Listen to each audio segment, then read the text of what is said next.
নমস্কার বন্ধুরা, কেমন আছেন? আশা করি ভালোই আছেন। আমিও ভালো আছি। আমি আবার একটা নতুন রেসিপি নিয়ে চলে এলাম। তো রেসিপিটা কি সেটা পরে বলছি। তো বন্ধুরা, আমি এখন গ্যাস জ্বালবো আর গাছের ওপরে আমি জলটা বসিয়ে দিয়েছি। তো আমি এখন গ্যাসটা জেলে দিলাম।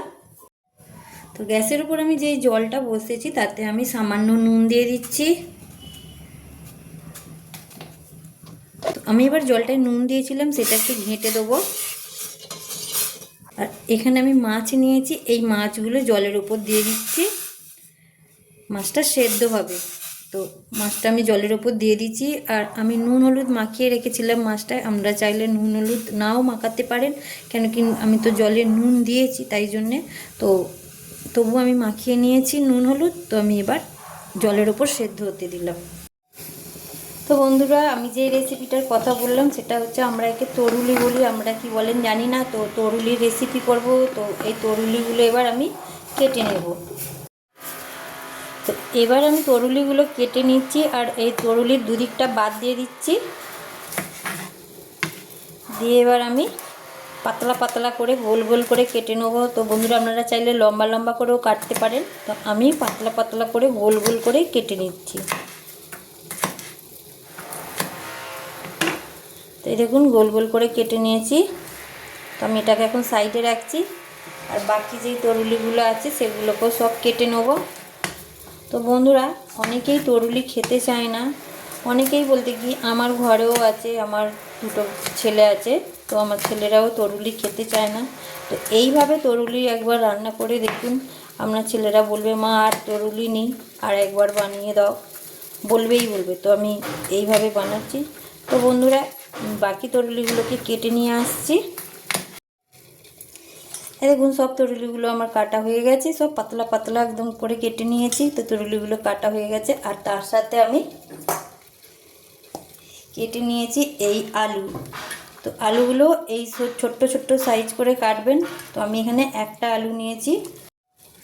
তো এখানে যে মাছটা সিদ্ধ বসিয়েছিলাম, এটা 5 মিনিট লাগবে মাছটা সিদ্ধ হতে। তো আমার সিদ্ধ হয়ে গেছে। এবার আমি জল থেকে এটাকে তুলে নিচ্ছি। সিদ্ধ মাছটাকে জল ছেঁকে তুলে নিচ্ছি। যা ভেঙে গেল, দেখতে পাচ্ছেন কত সুন্দর সেদ্ধ হয়ে গেছে।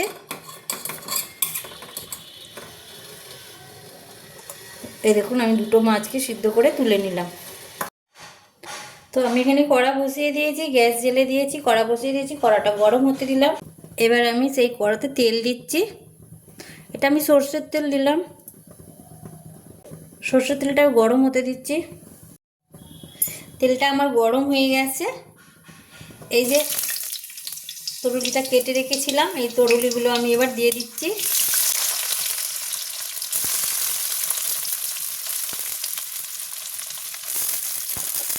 আর এখানে যে আলুগুলো কুচিয়ে রেখেছিলাম, এই আলুগুলো একসঙ্গে দিয়ে দেবো। তার সাথেই আমি পরিমাণ মতো নুন দিয়ে দিচ্ছি। এবার আমি এটা ভালোভাবে নাড়াচাড়া করে নিলাম। এবার আমি এটাকে চাপা দিয়ে দিচ্ছি ভাজা হবার জন্য। তো গ্যাসটা আমি কম করে দিলাম।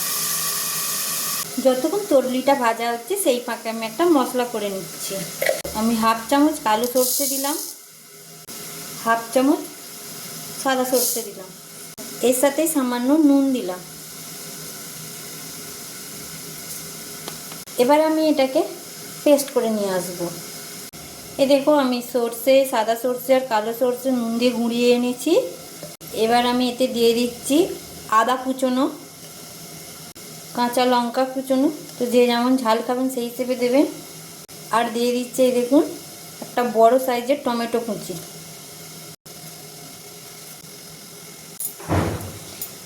এবার আমি এটা পেস্ট করে নিয়ে আসবো। এই দেখুন, যেই মাছটা সেদ্ধ করে রেখেছিলাম ওই মাছটার এবার কাঁটা বেছে নেব। তো মাছ একদিকে আর কাঁটাগুলো বেছে ফেলে দেবো। তো এই দেখুন কাঁটা। তো এবার আমি কাঁটাগুলো বেছে নিই। তো বন্ধুরা, দেখুন আমার মাছ বাছা হয়ে গেছে। মানে মাছের যে কাঁটাগুলো ছিল আলাদা করে নিয়েছি, আর এটা মাছ, আর এই যে কাঁটা আলাদা করে নিয়েছি। তো এবার আমি মাছটাকে সাইডে রেখে দিই। এবার আমি ঢাকনটা খুলে নিচ্ছি। এবার সবজি আর আলুটাকে নাড়া করে দেবো। এই দেখুন আলুও সেদ্ধ হয়ে গেছে আর তরুলিও সেদ্ধ হয়ে গেছে, এটাকে একটু ভালো করে ভেজে নেব। তো বন্ধুরা আমি কিন্তু যে একবারেই চাপা দিয়ে রেখেছিলাম তা না, মাঝে মাঝে আমি খুলে নেড়ে দিয়েছি, কেন কি নাহলে তলাটা পুড়ে যেতে পারে। তো সেটা আর আপনাদের সঙ্গে শেয়ার করা হয়নি। এবার আমি গ্যাসটা জোর দিয়ে দিয়েছি একটু ভাজা ভাজা করে নেবো বলে। তো দেখো বন্ধুরা আমার এখানে আলু আর তরুলি ভাজা ভাজা হয়ে গেছে, এবার এটাকে আমি নাবিয়ে নেব। এবার আমি এই তরুলি আলু সবকটাকে নাবিয়ে নিচ্ছি। আমি আবার কড়াতে একটু সামান্য তেল দিয়েছি, আর এই যে মাছটা নিয়েছি এই মাছটা আমি একটু, তেলটা গরম হয়ে গেছে, ভাজা ভাজা করে নেব। মানে একদম ভাজা ভাজা নয়, হালকা ভাজা করে নেব। এবার আমি এটাকে ভালোভাবে নেড়ে চেড়ে ভাজা ভাজা করে নিই। মাছটা ভাজার কারণ হচ্ছে যাতে আঁশটানি গন্ধটা কেটে যায়, মাছের একটা আঁশটানি গন্ধ থাকে, সেই আঁশটানি গন্ধটা কেটে যায়। তো দেখো বন্ধুরা আমার মাছটা ভাজা ভাজা হয়ে গেছে, ভাজা ভাজা বলতে একদম হালকা ভাজা। তো এবার আমি এই মাছটা তুলে নেব। দেখুন তুলে নিচ্ছি। তো আমি যে কড়াটা মাছটা ভেজেছিলাম সেই কড়াটাই আবার বসিয়েছি, তাতে এবার আমি আবার সরষের তেল দিচ্ছি। সরষের তেলটা আমি এবার গরম হতে দিলাম। তেল গরম হয়ে গেছে, এই যে আমি কালো জিরে আর এই যে পেঁয়াজ কুচোনা দিয়ে দিয়েছি। এবার পেঁয়াজ কুচোনাটাকে ভালোভাবে ভেজে নেব। কালো জিরে আর পেঁয়াজ কুচোনাগুলো ভাজা ভাজা হয়ে গেছে, গোলাপি রং ধরে নিয়েছে। এই যে মশলাটা করে রেখেছিলাম বললাম, কালো সর্ষে, সাদা সর্ষে, আদা কুচি, টমেটো, কাঁচা লঙ্কা দিয়ে পেস্টটা যে বানিয়েছিলাম, এবার এই পেস্টটা এর উপর দিয়ে দিচ্ছি। দিয়ে এবার এটা ভালো করে এর সাথে কষে নেব।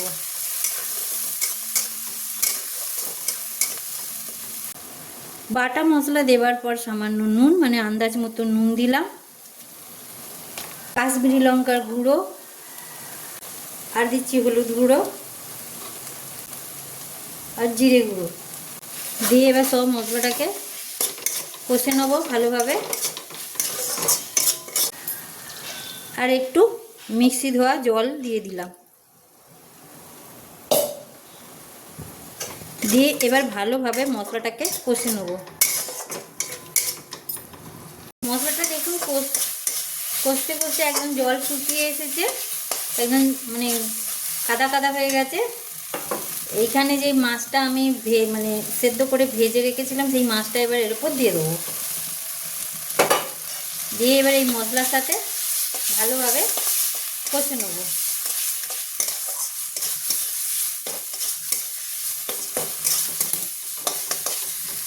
তো দেখুন মাছটা দেওয়ার পর কষতে কষতে একদম শুকনো শুকনো হয়ে গেছে। তো এই শুকনো শুকনো যখন হয়ে আসবে সেই সময়তেই এই আলু আর তরুলি ভাজাটা এর উপর দিয়ে দেবো। দিয়ে এবার এর সাথে এটা কষতে থাকবো।